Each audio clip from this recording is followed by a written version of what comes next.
राज्य महिला आयोगाच्या अध्यक्षा रुपाली चाकणकर यांच्या अध्यक्षतेखाली समाविष्ट गाव तसेच सिंहगड रोड परिसरातील विविध समस्यांविषयी सिंहगड रोड क्षेत्रीय कार्यालयामध्ये बैठक संपन्न झाली।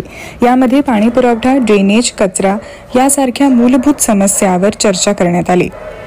यावेळी सहाय्यक आयुक्त श्रद्धा पोतदार यांच्यासह प्रमुख अधिकारी, राष्ट्रवादी काँग्रेस प्रदेश प्रवक्ते राहुल पोकळे, भूपेंद्र मोरे, सौरभ मते, सागर कोल्हे, विकास हगवणे, भाग्यश्री कामटे, सायली टिळेकर, विठ्ठल सूर्यवंशी, राजेभाऊ जाधव, सूरज दांगडे यांच्यासह विविध नेते व नागरिक मोठ्या संख्येने उपस्थित होते।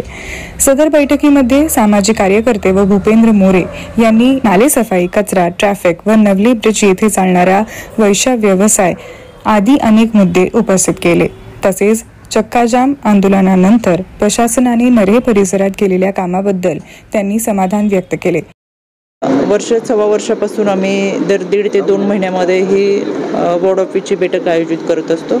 यामध्ये सर्व विभागाचे अधिकारी आणि ज्या नागरिकांचे तक्रार आहे ते तक्रारदार नागरिक, अनेक सोसायटीचे चेअरमन असतील, पदाधिकारी हे उपस्थित राहतात आणि मला असं वाटतं फार मोकळेपणाने अशा पद्धतीच्या बैठका होत असतील की अधिकाऱ्यांच्या समोरच तक्रारदार आणि त्याचा पाठपुरावा या अनुषंगाने या बैठका घेतल्या जातात। ही जवळजवळ 7वी ते 8वी बैठक या वर्षभरातली आहे आणि या बैठकीमध्ये अनेक विषय मार्गी लावण्याचा प्रयत्न करत असतो।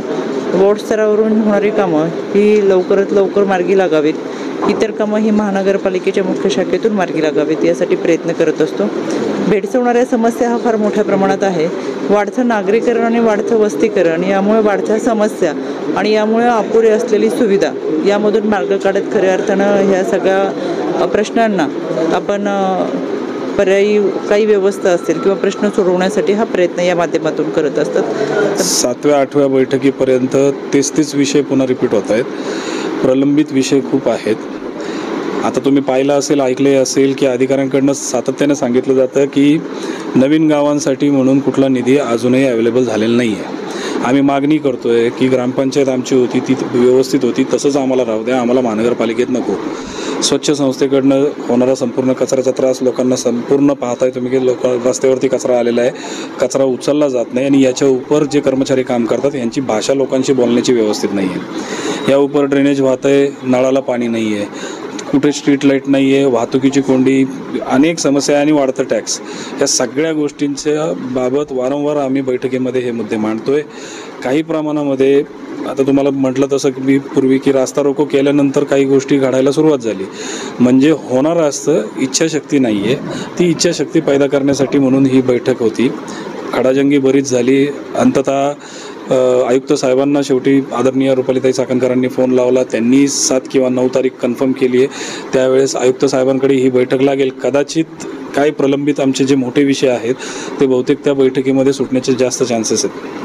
म्हणजे या नागरिकांना ज्या समस्या आणि या सॉर्ट आउट करण्यासाठी, उपाय शोधण्यासाठी पुणे महापालिका आणि आम्ही सर्वतोपरी प्रयत्न करत आहोत। म्हणजे वेळ लागणार आहे या सर्व गोष्टींसाठी, परंतु या गोष्टी नक्की सॉर्ट आउट होणार आहेत। त्यामुळे नागरिकांनीही 100% सहकार्य करणं अपेक्षित आहे। म्हणजे कचरा रस्त्यावर न टाकणे, घरातल्या ज्या जुन्या गाद्या, कचरा, काडी, म्हणजे जे काही निघतं तुमच्या घरातलं सगळं आउटडेटेड फर्निचर ते सरसकट आणून तुम्ही ओढ्यामध्ये, नदीमध्ये, नाल्यामध्ये टाकता। मोठ्या प्रमाणात ड्रेनेज लाईन चोकअप होतात, कारण त्या 300 mm व्यासाच्या बऱ्याचशा लाईन आहेत समाविष्ट गावांमधल्या आणि लोड जो आहे तो 900-1000 mm लोड आलेला आहे तिच्यावरती, की त्या लाईन त्या लोडच घेऊ शकत नाही आहेत। त्यामुळे त्या लाईन तर रिप्लेस होतील, परंतु आम्ही आज चोकअप काढलं की परत थोड्या वेळाने दुसऱ्या पॉईंटला जाऊन चोकअप होते, कारण याचा अर्थ की आतमध्ये बराचसा गाळ असेल किंवा कचरा असेल जो नागरिकांनी टाकला आहे तर तो टाकू नये। शेवटी हे शहर आपलं आहे, आपणा सर्वांना स्वच्छ ठेवायचं आहे। जशी महापालिका प्रयत्न करायची, नागरिकांचेही साथ आम्हाला मोठ्या प्रमाणात आवश्यक आहे। तरी आपण सर्वांनी मिळून म्हणजे प्रशासन असेल आणि राजकीय व्यक्तींच्या माध्यमातून आपण हे सगळे मुद्दे सॉर्ट आउट करण्यासाठी कटिबद्ध आहोत। धन्यवाद। या नरे गावाच्या भागामध्ये सातत्याने गेल्या अनेक वर्षापासून काम करत आहेत। अतिशय आक्रमकपणे ते काम करतात, अतिशय आक्रमकपणे मांडतात आणि मासमध्ये असल्यामुळे त्यांना सगळ्या प्रश्नांची जाण आहे। त्या माध्यमातून त्यांनी मागच्या काळामध्ये नाऱ्यामध्ये ज्या सगळ्या वेगवेगळ्या समस्या जाणवत आहेत त्या समस्यावरती जाणीवपूर्वक महापालिका दुर्लक्ष करते। त्या अनुषंगाने त्यांनी एक आंदोलन केलं होतं, रास्ता रोको आंदोलन। ते रास्ता रोको आंदोलनाचा इम्पॅक्ट एवढा चांगला झालेला आहे की त्या इम्पॅक्टनंतर लगेचच त्या ठिकाणी महापालिकेच्या वार्ड समितीच्या माध्यमातून वार्डच्या माध्यमातून कामं व्हायला लागलेली आहे आणि आत्ताही आमची मीटिंग या ठिकाणी पूर्ण पडली वार्ड समितीची.